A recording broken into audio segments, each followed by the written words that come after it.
Manis Kau dengar Tuhan. Selama kami hidup di dunia ini Tuhan, biar kesempatan yang terbesar, kesempatan yang terindah kami wujud nyatakan lewat keluarga kami, lewat hidup kami, lewat gereja kami. Mari Tuhan, kuasa-Mu bekerja di tengah-tengah kami.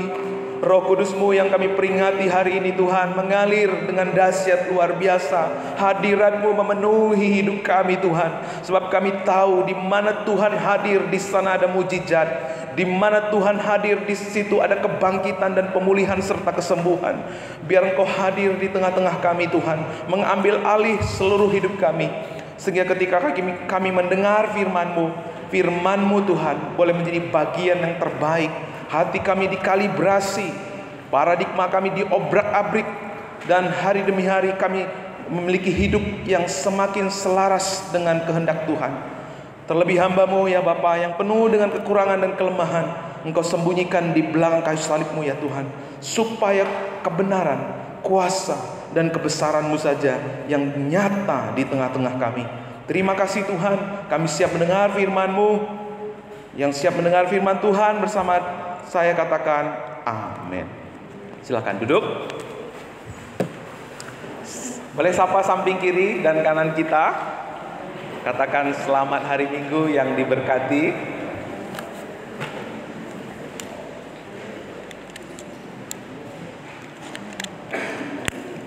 Puji nama Tuhan, Bapak Ibu Saudara. Hari ini kita belajar bersama-sama kembali dari eksposisi kitab Roma. Roma 12 ayat 1 sampai 8. Nah, judul firman Tuhan hari ini adalah ekspresi Injil. Nah, bagaimana selama ini? Apakah kita sudah mengekspresikan Injil di dalam kehidupan kita? Karena di Amsal jelas berkata, seperti air mencerminkan wajah, demikianlah hati manusia mencerminkan manusia itu sendiri. Kalau Bapak Ibu lihat wajah bayi ini, kepingin selalu memandangnya, betul ya? Kepingin selalu menatapnya. Ini mirip saya waktu kecil dulu. Enggak, sejujurnya dan sesungguhnya Bapak Ibu, kalau waktu saya kecil itu bukan imut-imut tapi imut-imut. Ya, ini waktu saya sering bawa Joyla kemana-mana itu seringkali dipandangin banyak orang ya. Saya pikir saya yang dipandangin, ternyata Joyla. Bapak Ibu, ketika kita melihat ekspresi anak kecil seperti ini, kita kepingin terus memandangnya. Demikian waktu kita mengekspresikan Injil di dalam kehidupan kita, maka banyak orang akan memandang Kristus lewat kehidupan kita. Karena itu mari kita jangan kaku-kaku amat ya. Ekspresikan Injil. Waktu kita ibadah jangan kaku-kaku gitu ya. Ekspresikan. Seperti orang yang menang, seperti orang yang diselamatkan, menerima hadiah yang besar. Ekspresikan, jangan kaku. Nanti aku angkat tangan gimana ya? Perasaan orang itu, pandangan orang itu sama saya. Nah, itu namanya stigma. Kalahkan stigma.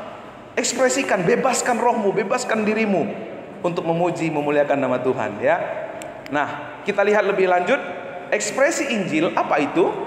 Respon kita atau tanggapan hidup kita yang pantas atas kasih karunia Allah yang dianugerahkan kepada kita. Ketika kita belajar dari surat Roma ini, Roma 1 sampai 11, itu berbicara tentang apa? Anugerah Allah, kedaulatannya, kuasanya, kebenarannya, janjinya yang ya dan amin. Tapi ketika kita melihat Roma 12 sampai 15, itu berbicara tentang bagaimana kita merespon anugerah Allah, Injil Allah di dalam kehidupan kita. Bukan karena situasi, kondisi sekeliling kita. Bukan karena keadaan kita. Tetapi karena anugerahnya yang begitu besar. Itu yang membuat kita punya kekuatan untuk merespon apa yang Tuhan nyatakan buat hidup kita. Di dalam Roma 12 ayat yang ke-1, di sana dikatakan, supaya kamu mempersembahkan tubuhmu sebagai persembahan yang hidup, yang kudus, yang berkenan kepada Allah. Itu adalah ibadahmu yang sejati. Bicara tentang mempersembahkan tubuh, mempersembahkan hidup, itu adalah ekspresi dari iman kita. Itu adalah respon tanggapan kita terhadap apa yang Tuhan sudah perbuat di dalam kehidupan kita. Waktu kita memiliki respon yang benar, tanggapan yang sesuai dengan kebenaran firman Tuhan, itulah ibadah yang sejati. Itulah ibadah yang sejati. Ini bukan berarti ibadah secara rutinitas yang kita lakukan setiap hari. Bukan ibadah yang dilakukan seperti yang dilakukan oleh agama-agama tetangga kita. Waktu kita menyanyi, waktu kita duduk di tempat ini, lebih daripada itu. Ya. Waktu kita mempersembahkan hidup kita, berarti kita mempersembahkan tubuh kita yang hidup, yang kudus, yang berkenan kepada Allah. Kita sedang mengekspresikan Injil dalam hidup kita. Kita sedang memberi tanggapan, respon yang sungguh-sungguh atas kasih karunia yang Allah nyatakan di dalam kehidupan kita. Seorang teolog, John Stott, berkata seperti ini: semua penyembahan yang benar adalah tanggapan terhadap pernyataan dari Allah di dalam Kristus dan Alkitab, dan muncul dari refleksi kita tentang siapa Dia dan apa yang telah Dia lakukan. Penyembahan tanpa teologi pasti hanya akan menjadi penyembah berhala. Di sisi lain, seharusnya tidak ada teolog tanpa doksologi, tanpa perbuatan. Pengetahuan yang benar tentang Tuhan akan selalu menuntun kita untuk menyembah Dia. Ya. Wow, ini luar biasa Bapak Ibu. Banyak orang berpikir mereka puas dengan pengetahuan mereka, belajar. Oh, saya sudah beribadah. Tapi tanpa doksologi, tanpa praktis, itu penyembahan berhala. Sama dengan orang Parisi. Tapi kita melayani tanpa pengertian yang benar, kita akhirnya sama seperti orang Yahudi, jemaat Yahudi Roma. Mereka giat tanpa pengertian yang benar, sama saja menjadi setru Tuhan. Nah, karena itu kita belajar dari Roma ini, bagaimana kita mengekspresikan Injil. Itu adalah ibadahmu yang sejati. Ya, tadi dikatakan itu adalah ibadahmu yang sejati. Berasal dari kata logikos, yang artinya logika, reasonable, rasional, masuk akal, ya. Respon yang layak dari kemurahan Allah yang kita alami. Menurut Paulus, adalah kita memberi hidup kita, waktu kita menyembah Tuhan, waktu kita benar-benar mengenal Tuhan, kita menyembah Tuhan dengan kita memberikan seluruh hidup kita, seluruh waktu kita. Maka Tuhan bilang, kasihlah Tuhan Allahmu dengan segenap hatimu, segenap akal budimu, dan segenap kekuatanmu. Kalau kita memberi setengah-setengah, maka itu adalah sebuah penghinaan kepada Tuhan. Itulah pentingnya bagaimana kita memiliki pengenalan, kita mengingat akan kemurahan Allah di dalam hidup kita lewat Injil Yesus Kristus. Jadi gaya hidup menyembah itu bukan waktu ketika kita ada di gereja, bukan waktu ketika kita berdoa, tetapi penyembahan, gaya hidup penyembahan itu terwujud lewat seluruh kehidupan kita. Waktu kita berkata, Tuhan, hidupku milikmu, hidupku untukmu, hidupku bagimu. Ya. Hidup yang sudah ditebus akan menghidupi kehidupan yang penuh dengan ibadah. Kok nggak bisa ya? Hidup yang sudah ditebus akan menghidupi kehidupan yang penuh dengan ibadah dan ucapan syukur. Nah, ini satu statement yang perlu kita ingat ya Bapak Ibu. Hidup yang sudah ditebus akan menghidupi kehidupan yang penuh dengan ibadah dan ucapan syukur. Jadi kita ibadah hari ini bukan supaya kita diberkati, bukan karena kita takut nanti kalau kita nggak ibadah nanti Tuhan malah nggak berkati bisnis kita. Bukan itu. Tetapi wujud nyata dari ucapan syukur kita. Ketika kita melihat ya Ketika kita melihat di dalam Alkitab ya tentang perempuan yang berdosa, bagaimana ketika dia berjumpa dengan Yesus, ia mengekspresikan imannya, ia menuangkan minyak yang mahal di kaki Yesus, lalu dia menyekanya dengan rambutnya. Kita juga melihat bagaimana seorang Zakeus, waktu dia bertemu dengan Yesus, sang pribadi Injil, dia berkata, setengah dari hartaku aku berikan kepada orang miskin, dan sekiranya ada yang kuperas, aku kembalikan ke 4 kali lipat. Nah, ini semua adalah ekspresi iman. Tapi kita juga bisa melihat bagaimana ekspresi orang yang tidak punya iman yang benar. Seperti apa itu? Seperti Marta. Marta akhirnya bersungut-sungut. Oh, lihatlah Tuhan Yesus, Maria itu duduk-duduk saja, aku sibuk bukannya dibantuin gitu ya. Begitu juga dengan seorang Farisi yang berdoa, Tuhan aku bersyukur, aku tidak seperti orang ini, aku beribadah, aku berpuasa, aku memberi perpuluhan. Tetapi orang ini tidak pulang sebagai orang yang dibenarkan. Justru pemungut cukai pulang sebagai orang yang dibenarkan. Nah, ini semua adalah ekspresi iman. Pertanyaannya adalah ekspresi iman yang bagaimana yang kita tunjukkan selama ini di dalam kehidupan kita. Apakah benar-benar ibadah kita, perbuatan baik kita, kesetiaan kita lahir sebagai ungkapan syukur dari anugerah Allah, kasih karunia Allah yang begitu besar kita sudah alami dalam hidup kita. Karena kalau bukan kasih karunia yang menggerakkan kita, maka ujung-ujungnya kita akan menghakimi, kita akan bersungut-sungut sama seperti Maria, menghakimi sama seperti orang Farisi. Itu bukan ibadahmu yang sejati. Maka kalau kehidupan iman seperti ini, kehidupan kita nggak ada ubahnya dengan jemaat Yahudi Roma. Menyatakan diri mereka percaya tapi nggak hidup sebagai tubuh Kristus. Makanya di akhir perikop yang kita baca tadi dibahas tentang tubuh Kristus. Berdampak, berfungsi dengan baik, tidak diiringi, dipenuhi dengan sungut-sungut. Rahasianya apa? Rahasianya ketika kita mengekspresikan ya, menghidupi Injil di dalam hidup kita. Dalam Roma 2 ayat 1 dikatakan ibadahmu yang sejati. Hidup kita adalah ibadah kita untuk kemuliaan Tuhan.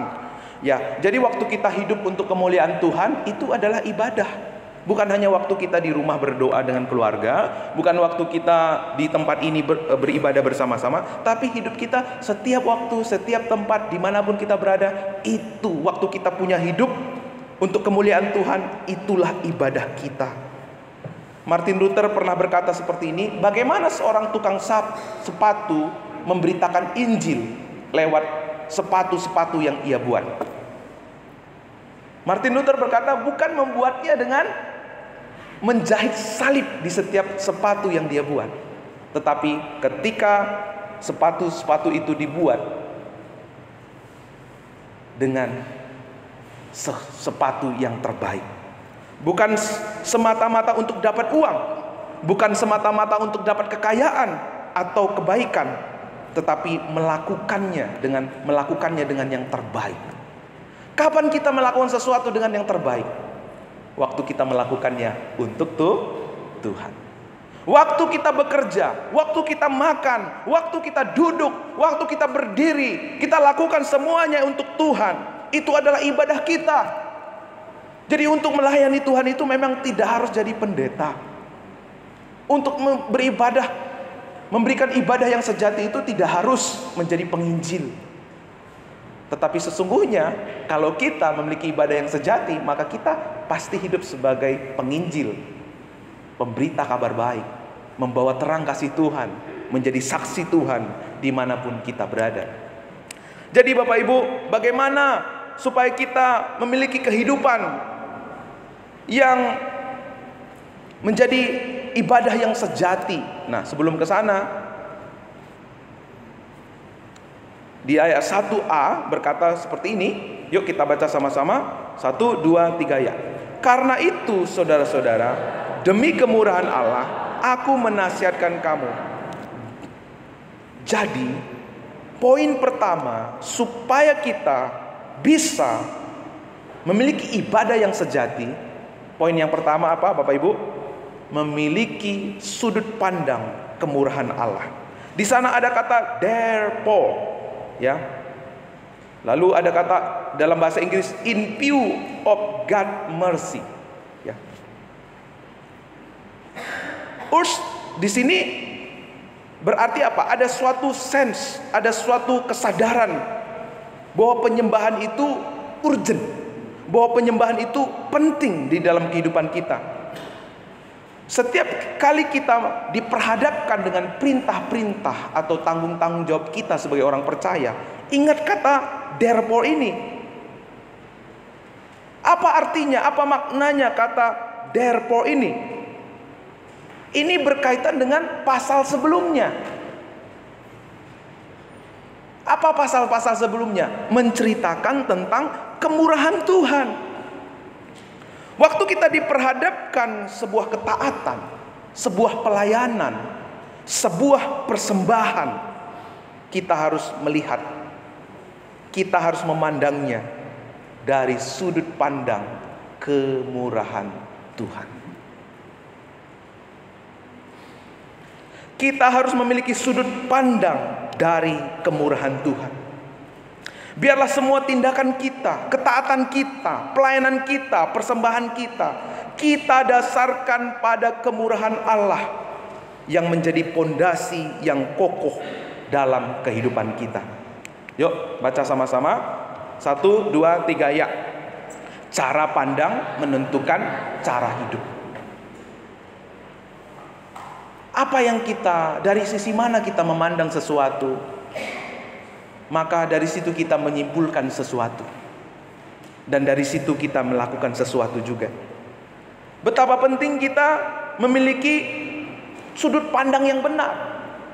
Kita memiliki sudut pandang dari kemurahan Allah, dari belas kasihan Allah yang Tuhan nyatakan kepada kita. Apakah saudara sudah mengenal kemurahan Allah yang puncaknya terjadi di atas kayu salib? Kemurahan Allah itu kita sudah panjang lebar membahasnya dari pasal 1 Bapak Ibu. Begitu luar biasa. Dia berdaulat, dia berkuasa, dia pribadi yang maha mulia, mau merendahkan diri untuk mengasihi kita manusia berdosa, untuk menerima kita, untuk memperhatikan kita, untuk menyelamatkan kita. Jika kita memiliki pandangan dari, memiliki sudut pandang dari kemurahan Allah, apa yang terjadi?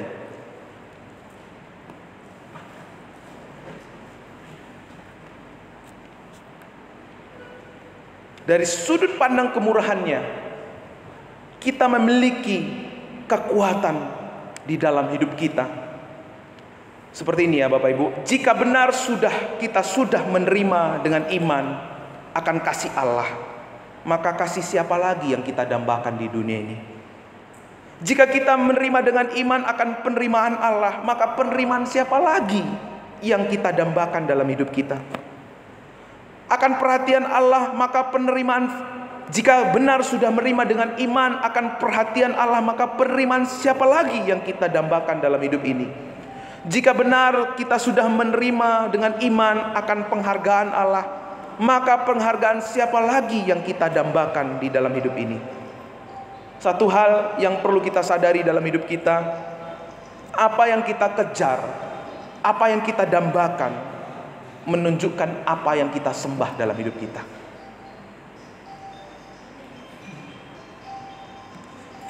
Apa yang kita kejar, apa yang kita dambakan, menunjukkan apa yang kita sembah di dalam hidup kita.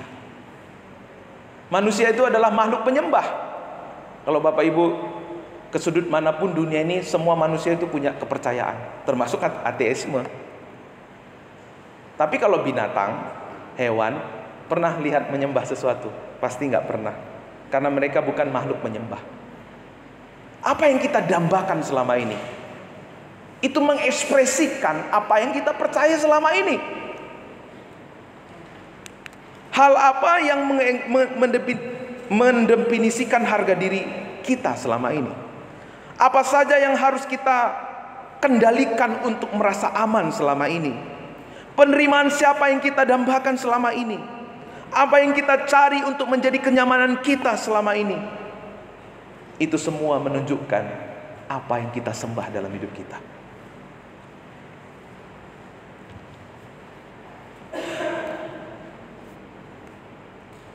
Kalau kita menyembah uang, maka sifat kita akan seperti uang juga, nggak pernah merasa cukup. Waktu kita mendambakan harga diri, maka waktu kita akan habis di sana. Bahkan waktu kita nggak dihargai, kita akan marah, jengkel, nggak mau lagi. Aku nggak mau lah. Aku nggak pernah dihargai. Ya. Suatu hari seorang bapak bertanya kepada saya, "Pak, bapak kok digituin, kok nggak marah ya Pak? Bapak, orang itu sudah berstatement itu udah nggak layak, nggak pantas gitu ngomong sama pendeta." Lalu saya jawab apa Bapak Ibu? Kalau kita melakukan sesuatu, pasti ada reaksi. Waktu ada aksi, pasti ada reaksi. Artinya kita nggak pernah bisa ngubah, ngontrol mulut seseorang. Terus apa yang Bapak lakukan? Bagian saya adalah melakukan yang terbaik. Tidak ada niat untuk membalas. Justru lewat tanggapan-tanggapan seperti itulah kebenaran Allah, ketulusan kita, kesungguhan kita akan dinyatakan. Amin. Ini bicara tentang sudut pandang Bapak Ibu. Kalau kita memiliki sudut pandang yang benar, maka meskipun orang kepingin menjatuhkan kita, kepingin membuat kita sakit hati, kepingin membuat kita tergeletak, kita akan tetap melihatnya dengan kacamata yang positif. Amin. Seberapa sering kita akhirnya suka membalas kejahatan dengan kejahatan. Kita harus mengubah cara pandang kita. Yang kedua, bagaimana kita harus supaya kita memiliki ibadah yang sejati, kita harus alami pembaharuan budi. Sama-sama dengan saya katakan, 1, 2, alami pembaharuan budi. Roma 12 ayat 2. Janganlah kamu menjadi serupa dengan dunia ini, tetapi berubahlah oleh pembaharuan budimu, sehingga kamu dapat membedakan manakah kehendak Allah, apa yang baik, yang berkenan kepada Allah, dan yang sempurna. Nih, ada bahasa Inggris di sini, Bapak Ibu bisa baca sendiri. Tetapi arti kata berubah di sini oleh pembaharuan budimu di sini berasal dari kata metamor. Bapak Ibu pasti pernah dengar kata metamorfosis ya, seperti ini. Kalau kita mau ibadah kita menjadi ibadah yang sejati, kita harus mengalami metamorfosis.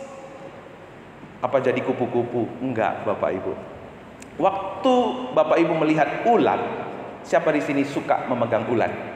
Enggak seorang pun suka. Melihatnya pun enggak suka. Tapi siapa di sini suka kupu-kupu? Wah, pasti banyak yang lebih suka. Kalau mau dikasih kupu-kupu, ya, baju kupu-kupu apa segala macam pasti suka, ya. Tapi sebelumnya kupu-kupu itu adalah ulat yang menjijikkan, mengerikan, tidak disukai. Tapi ketika kupu-kupu itu mengalami metamor, ulat itu mengalami metamor, dia menjadi kupu-kupu yang indah. Inilah yang Tuhan mau kerjakan lewat setiap hidup kita. Ia mau mengubah kita, tapi bukan dari luar, tetapi dari dalam diri kita. Bagaimana Ia mengubah kita dari dalam diri kita? Lewat Injil. Lewat kita memiliki sudut pandang Injil di dalam hidup kita. Waktu kita memiliki sudut pandang Injil di dalam hidup kita, ada enzim-enzim Injil yang masuk ke dalam diri kita. Sama seperti ulat itu. Ulat itu sebenarnya bukan seperti ulat, tapi dia menjadi ciptaan baru. Kenapa? Ada enzim-enzim yang masuk ke dalam ulat itu yang mengubah dia menjadi kupu-kupu yang indah. Waktu kita hidup dengan pandangan Injil, waktu kita hidup dari Injil, Dari situ Injil mengubah kita dari dalam diri kita. Berubah oleh pembaruan budimu, ya. Di sini berarti perubahan terjadi pada kita sebagai hasil dari pekerjaan Roh Kudus. Budi di sini berarti hikmat. Moral kita diperbaharui.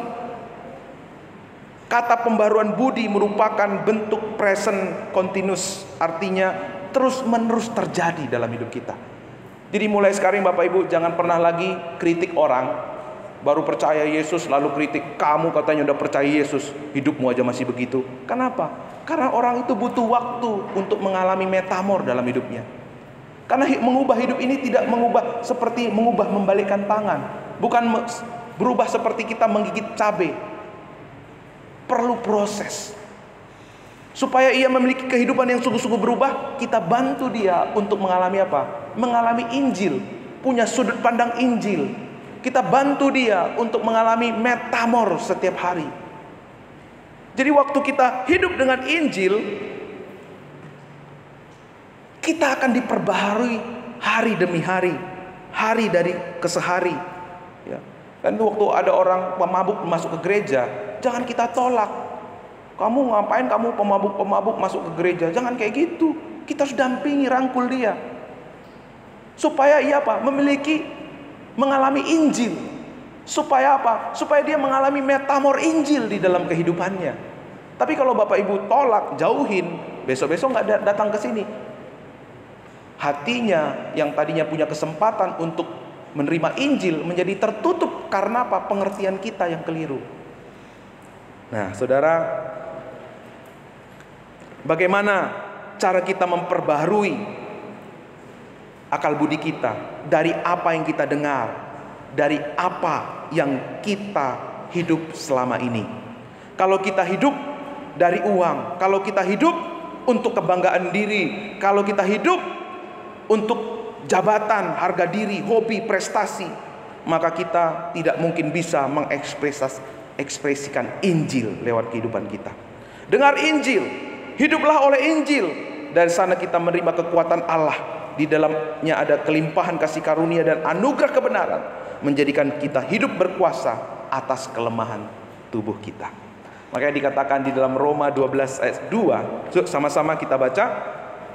1, 2, 3 ya. Janganlah kamu menjadi serupa dengan dunia ini, tetapi berubahlah oleh pembaharuan budimu, sehingga kamu dapat membedakan manakah kehendak Allah, apa yang baik, apa yang berkenan, dan yang sempurna. Kita akan bisa membedakan mana yang baik, mana yang benar, mana yang Tuhan kehendaki, dan mana yang bukan Tuhan kehendaki. Saat kapan itu terjadi? Saat kita mengalami Injil, saat kita punya sudut pandang Injil. Kenapa sering kita berbeda pendapat dengan istri, dengan suami? Karena sudut pandangnya berbeda. Kalau saudara bertumbuh mengalami metamor setiap hari, metamor Injil setiap hari, kalau kita sama-sama memiliki sudut pandang Injil setiap hari, saya percaya suami istri semakin akur, suami istri semakin hari semakin seia sekata. Amin. Gereja kita juga seperti itu. Tapi kalau satunya memandang dari sudut uang, satunya memandang dari sudut kehormatan, satunya memandang dari sudut kepentingan diri sendiri, nggak ketemu. Saya kasih tahu, ini rahasia untuk kita punya hati yang selaras, sepikir, seperasaan dengan Tuhan. Yuk mulai hari ini miliki sudut pandang Injil. Amin. Tepuk samping kirinya dan kanannya. Miliki sudut pandang Injil. Alami metamor Injil setiap hari. Kalau belum senyum dia tepuk lagi supaya senyum ya, supaya masuk.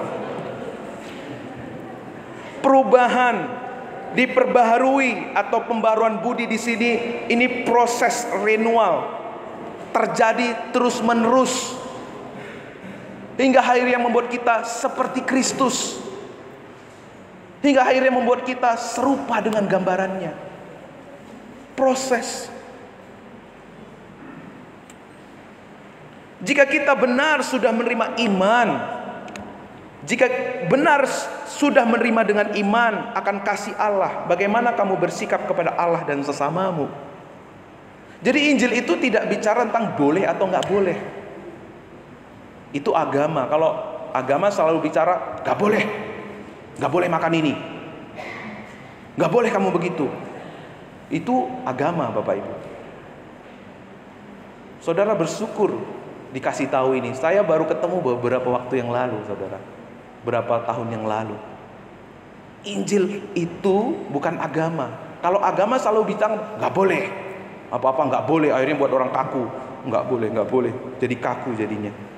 Tapi Injil berkata apa? Jika Tuhan sudah menerima kamu, sudah mengasihi kamu, sudah memperhatikan kamu, sudah menghargai kamu, bagaimana kamu harus bertindak? Bagaimana harus kamu berbuat? Bagaimana kamu harus bekerja? Bagaimana kamu harus melayani Tuhan? Maka waktu kita melakukan sesuatu bukan dengan paksaan. Waktu kita melakukan sesuatu bukan karena reward dan punishment, tapi karena kesadaran diri kita. Itulah makanya Injil itu adalah kekuatan Allah yang mengubah kita dari dalam diri kita.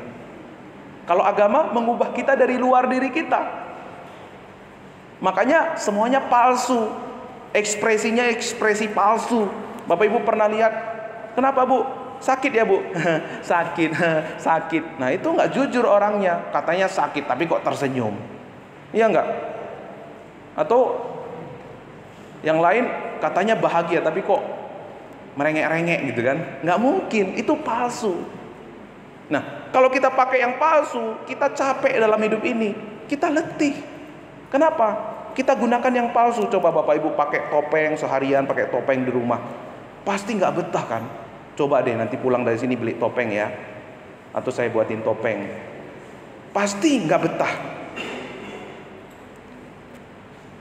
Saudara, waktu kita hidup dengan sudut pandang Injil, kita memiliki sudut pandang Injil dalam hidup kita, kita mau diubah setiap hari dalam hidup kita, maka kita akan menjadi pribadi yang adil.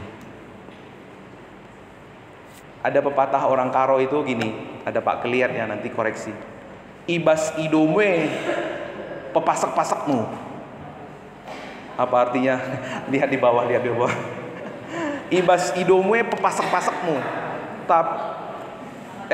Ibas utangwe pepasak-pasakmu katanya ya. Tapi ibas utangwe. Udah lama nggak gunakan itu ya. Ibas utangmu pepasak-pasakmu, ibas idomwe pebegi-begim katanya. Katanya begini, kalau bicara tentang hak, jauh pun di sana pasti kau dengar. Tapi kalau bicara tentang kewajiban, pura-pura nggak dengar. Tapi di sini nggak ada seperti itu. Amin.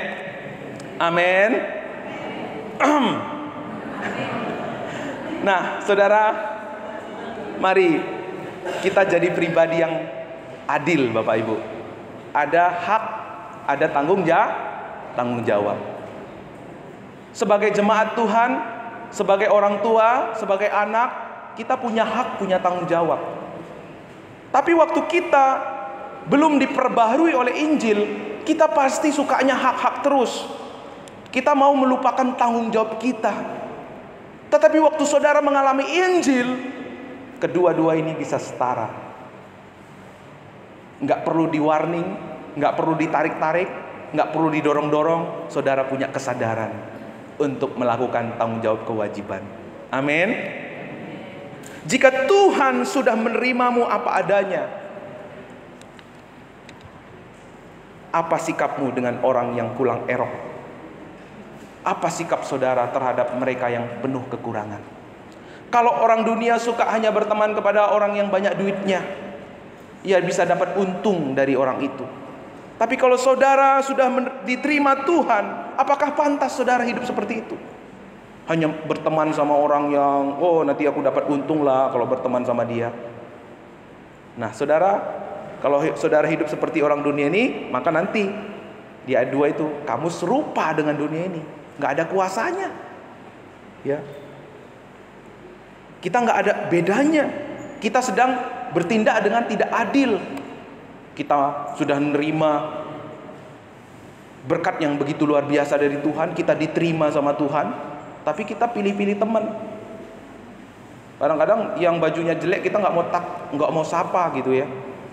Nah itu kita sedang bersikap tidak adil. Tapi kalau saudara mengalami Injil, penerimaan Tuhan yang begitu luar biasa, saudara tidak bisa bendung. Sehingga apapun bentuk orang itu, apapun kelemahan orang itu, saudara akan selalu bisa menunjukkan penerimaan yang tulus kepada mereka. Sehingga orang itu akan terpesona. Kok saya di gereja baptis Pabaton itu merasa kekeluarganya, saya itu merasa diterima gitu loh. Sehingga mereka pasti orang-orang merasakan penerimaan, jarang merasakan penerimaan di luar sana. Sehingga mereka pasti akan datang kembali. Jika Tuhan sudah memperhatikan kita, menyediakan kebutuhan kita, bagaimana sikapmu jika ada saudaramu yang butuh perhatian? Bagaimana sikapmu kalau kamu tahu bahwa ada teman, ada saudaramu yang memungkinkan untuk kamu tolong, untuk kamu berkati lewat hidupmu? Pantas enggak kamu marah, kecewa gara-gara ada orang yang tidak memperhatikanmu? Dambaan kita bukan lagi penerimaan perhatian manusia, karena penerimaan dan perhatian terbesar kita sudah terima dari Tuhan. Jika Tuhan sudah menganugerahkan kita berkat, bagaimana seharusnya sikapmu terhadap uang, waktu, potensi yang dipercayakan Tuhan saat ini? Pantas enggak kamu semena-mena dengan berkat yang Tuhan percayakan? Pantas enggak kamu untuk tidak ibadah di hari Sabat yang Tuhan sudah percayakan? Pantas enggak kita untuk tidak mengembalikan perpuluhan yang menjadi milik Tuhan? Pantas enggak kita untuk tidak mencampaikan ucapan syukur lewat pelayanan kita, lewat pengabdian yang kita berikan kepada Tuhan?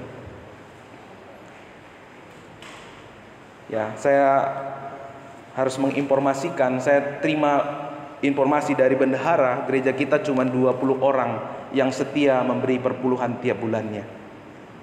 Saudara, kalau saudara menjadi jemaat, pasti kepingin menjadi jemaat yang adil tadi ya, betul ya? Amin. Tapi kalau saudara cuma kepingin menerima sesuatu dari Tuhan lewat gereja ini, tapi tidak mau melakukan kewajiban saudara, apakah saudara adil? Apakah kita adil? Kita mau menuntut orang lain adil, tapi sesungguhnya kita tidak adil. Kalau kita hidup dengan demikian, kita hidup dalam kepalsuan, kebohongan, Bapak Ibu. Memang bukan karena perpuluhan kita selamat, tapi itu menunjukkan ekspresi apa yang kita percaya selama ini. Amin. Amin, Bapak Ibu. Iya. Iya. Saya tahu kebutuhan Bapak Ibu juga banyak, tetapi memberi dari kekurangan itu yang luar biasa. Tuhan pasti memelihara. Dari dulu sampai sekarang ya, saya melihat, mengalami orang yang setia tidak pernah Tuhan tinggalkan. Pemeliharaannya selalu nyata buat orang-orang yang mau setia dan taat. Jika Tuhan sudah menyelesaikan masalah terbesarmu yang tidak pernah terselesaikan oleh kekuatanmu, pantas enggak kamu sombong dan menghakimi orang lain? Pantas enggak kamu menegur, mengkritik seperti orang dunia dan masih saja sentimen kepada orang yang kamu enggak sukai? Pantas enggak kamu berusaha membunuh karakter mereka? Pantaskah kamu menjatuhkan mereka? Nah, ini bukan ekspresi Injil. Kalau kita sadar bahwa persoalan terbesar kita Tuhan sudah selesaikan, maka kita akan murah hati dalam hidup kita. Murah hati dalam mengampuni, murah hati dalam menolong.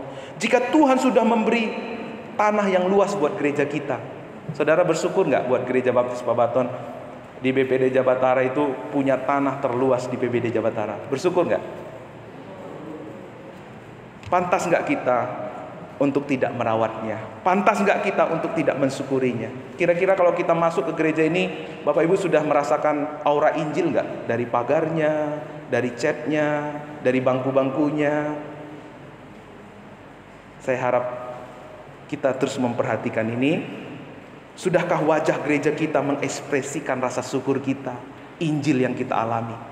Sudahkah wajah kita pribadi, sambutan kita, sapaan kita buat saudara seiman kita, tidak hanya buat yang baru datang, tapi sesama seiman kita, sudahkah mengekspresikan Injil, penerimaan, ketulusan, kasih, perhatian yang tulus? Atau kita hanya memperhatikan yang memperhatikan kita? maka itu bukanlah ekspresi Injil. Kalau bukan ekspresi Injil, orang nggak akan suka, meliriknya pun nggak mau gitu loh. Meliriknya saja orang nggak mau, seperti bayi tadi. Tapi karena dia bayi itu mengekspresikan yang tulus dari hatinya, semua kita kepingin tersenyum-senyum melihatnya, meskipun itu hanya sebuah foto. Demikian juga waktu Injil benar-benar diekspresikan lewat keluarga kita, lewat gereja kita, akan menarik perhatian dunia. Orang mau tahu ada apa di gereja baptis Pabaton, ada apa di keluarga Pak Guntar, kok kepingin rasanya main terus ke sana. Karena Injil itu adalah kekuatan Allah yang menarik semua orang untuk datang kepadanya. Paulus ingin kita mengerti satu hal Bapak Ibu, bahwa agama tidak pernah bisa mengubah hati kita. Agama hanya bisa memodifikasi, tetapi Injil mengubah hati kita sehingga perubahan terjadi dari dalam diri kita. Alkitab tadi katakan, jangan kamu serupa dengan dunia ini. Kenapa? Karena tidak ada kebenaran yang mutlak dari dunia ini. Semua relatif. Setiap orang punya kebenaran sendiri. Setiap orang melakukan kebenaran sesuai dengan prinsip masing-masing. Maka gereja, maka keluarga yang tidak pernah sehati berarti belum hidup dalam Injil. Kenapa? Karena Injil itu akan menyelaraskan pandangan kita. Apa yang menjadikan kita serupa dunia? Ketika kita berbuat, melayani, tapi tanpa pengenalan akan Allah. Waktu kita punya teologi, tapi kita tidak terapkan itu dalam hidup kita, sehingga kita menjadi orang Farisi. Sama seperti ini Bapak Ibu, kita sering capek dalam kita mengikut Yesus. Kenapa akhirnya banyak orang mundur mengikut Yesus? Karena dia capek. Kenapa dia capek? Karena dia pakai yang palsu. Dari mana kita tahu palsu? Ekspresi imannya nggak selaras dengan Injil. Makanya capek. Tapi saya bersyukur ya, bapak-bapak PB itu nggak capek meskipun pagi-pagi harus bangun ikut sekolah minggu. Begitu juga dengan ibu-ibu. Wah, itu luar biasa. Tim musik kita yang luar biasa mempersiapkan pelayanan. Mari kita jangan seperti jemaat Yahudi. Mereka giat tanpa pengertian yang benar. Mereka melakukan upacara tradisi keagamaan, tapi hatinya nggak berubah. Mereka meremehkan anugerah Tuhan, meremehkan keselamatan.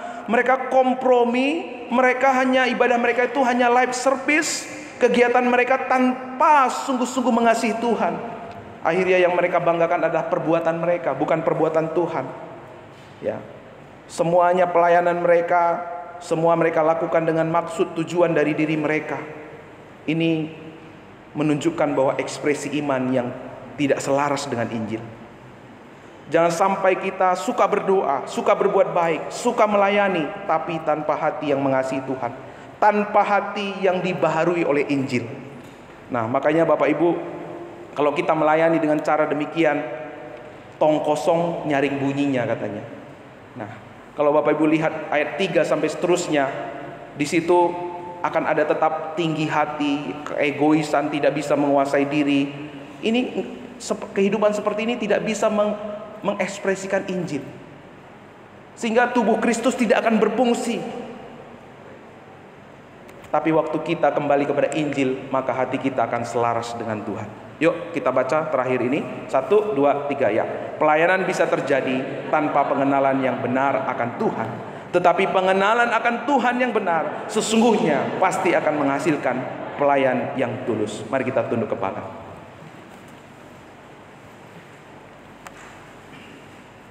Bapak Ibu, mari kita ambil waktu untuk biarkan Tuhan berbicara. Ada hadirat Tuhan di tengah-tengah kita. Ada Roh Kudus yang sedang berkarya di tengah-tengah kita.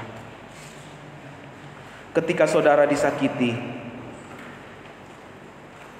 Roh Kudus akan menuntun.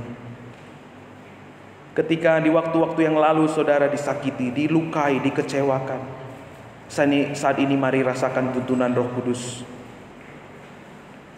Dia berkata, aku telah melupakan kesalahanmu begitu besar. Bagaimana mungkin engkau mengingat dan membalas kesalahan orang yang sesungguhnya tidak lebih besar dari pelanggaranmu yang telah Tuhan tanggung dan selesaikan di atas kayu salib.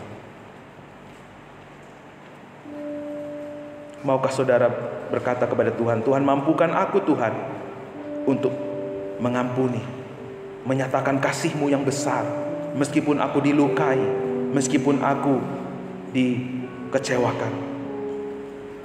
Mungkin di waktu-waktu yang lalu saudara merasakan direndahkan oleh orang lain. Hari ini dengarlah Roh Kudus berbicara kepadamu.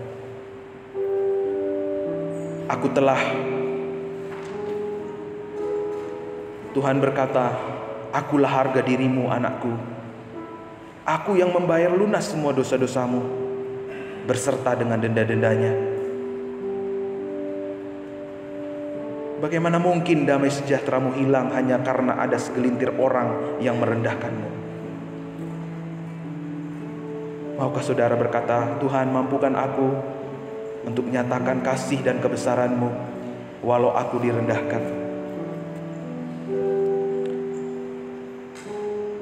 Ketika di waktu-waktu yang lalu saudara sengaja dijatuhkan,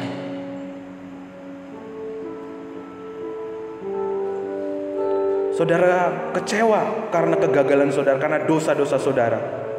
Saudara mulai ragu, apakah Tuhan terima saya? Apakah Tuhan masih menyayangi saya? Hari ini rasakanlah, dengarlah Roh Kudus-Nya menuntun saudara. Ia berkata, aku telah menguduskan dan melayakkanmu. Bagaimana mungkin engkau hidup dalam dosamu saat ini? Maukah saudara, Tuhan berkata, Tuhan aku mau bangkit dari dosa dan kelemahanku.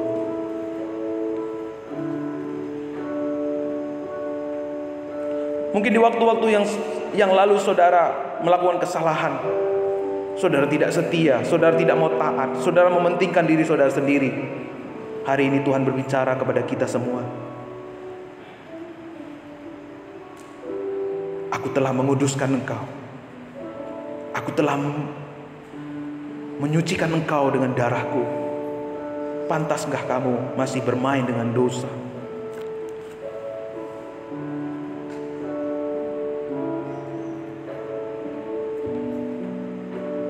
Ketika Tuhan memberi kita kesempatan, tetapi kesempatan itu kita sering lewatkan di dalam hidup kita.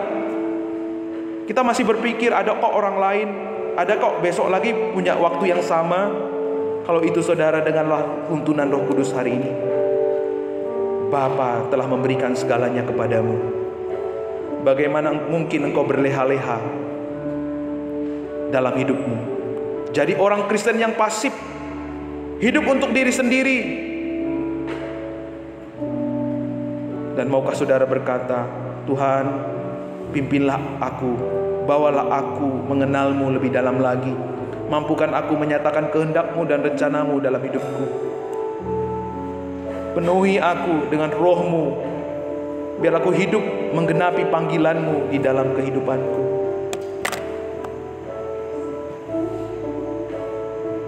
Karena Engkaulah Tuhan dan Rajaku, Tuhan. Engkaulah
bangkit berdiri Bapak Ibu yang merespon firman Tuhan, mari kita bangkit berdiri. Ku rindu setiap waktu, benar Tuhan, hidupi kebenaran-Mu. Ku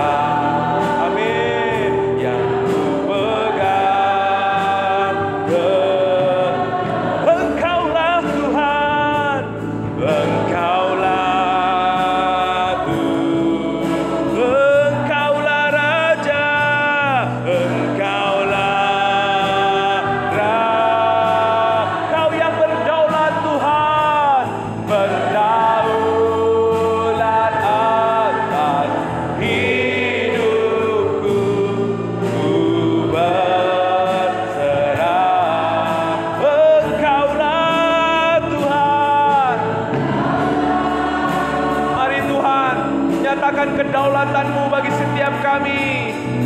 Memerintahlah di dalam hidup kami ya Bapa. Oh, berdaulat atas hidupku, ku berserah penuh.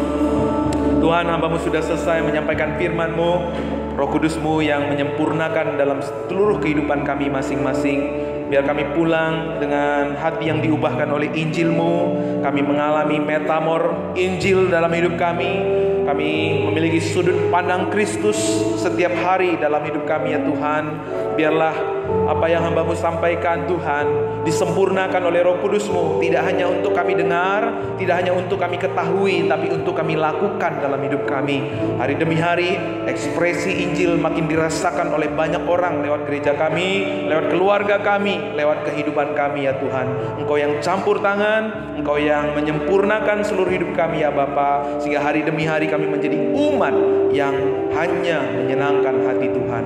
Terima kasih untuk sepanjang minggu ini kami serahkan seluruh kehidupan kami ketika jemaat-Mu ada di pekerjaan, di jalan, di rumah. Tuhan melindungi, Tuhan membela, Tuhan memberi kemenangan. Anak-anak muda kami yang sekolah, kuliah, yang bekerja, Tuhan memberi hikmat, Tuhan memberikan kecukupan, Tuhan memberikan pertolongan-Mu tepat pada waktunya. Dan anak-anak muda kami boleh bertemu dengan pasangan yang sepadan, yang takut akan Tuhan. Orang tua kami tetap terpelihara, tetap menerima kekuatan di usia mereka yang sudah sepuh ya Tuhan. Engkau yang menopang mereka satu persatu. Bahkan setiap anak-anak Tuhan yang masih energik, biarlah waktu-waktu ini Tuhan kami terus gunakan untuk menyembah Tuhan. Mulai hari ini kami berdoa dalam nama Yesus. Jemaat Gereja Baptis Pabaton beribadah dalam roh dan kebenaran. Kami memiliki kehidupan yang ibadah yang sejati kepada Tuhan. Dimanapun kami berada, itulah ibadah kami. Dimanapun kami berada, kami melakukannya untuk Tuhan dengan sudut pandang Injil. Dan kami terus mengalami metamor Injil dalam hidup kami. Kami dibaharui dari hari ke hari ya Tuhan, sehingga ekspresi Injil makin dirasakan oleh banyak orang dan nama-Mu dipermuliakan. Terima kasih Tuhan. Terpujilah nama-Mu Bapa di sorga. Engkau yang sudah mengampuni kami, Engkau yang sudah menyucikan, melayakkan, menerima kami. Kami dikuduskan, kami diberi kemenangan, kami dilayakkan untuk menggenapi janji-Mu, untuk menggenapi panggilan-Mu di sepanjang minggu ini Tuhan. Perjalanan kami ada dalam pertolongan Tuhan. Kemanapun kami melangkah, mujizat-Mu nyata di setiap langkah kami ya Bapa. Terima kasih Tuhan. Terpujilah nama-Mu Bapa. Haleluya. Bapak Ibu Saudara, ibadah kita telah selesaikan.